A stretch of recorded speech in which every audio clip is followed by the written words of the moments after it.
Ukiwafuturisha watu hapa Tanga, tupike vyakula vya Kitanga. Futari za Tanga ziko namna hizi mbili tu. Kuna vyakula azizi hivi na kuna ulabu. Vyakula azizi ndio hivi kina mkono wa tembo, majidizi matamu yaliokolea nazi na maji samaki yake maalumu ya maana pale yapo, umeelewa? Mikate ya kumimina, vibibi, umeelewa? Shwiki na tambi kina muhogo. Hivyo vyote ni vyakula azizi. Alafu kuna ulabu kina bajia, sambusa, katelesi, umeelewa? Viazi kachori, umeelewa?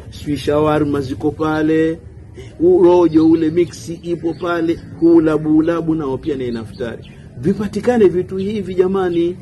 Msitufanyie mambo ya ajabu hapa Tanga. Tanga ni mji wa kuibwa.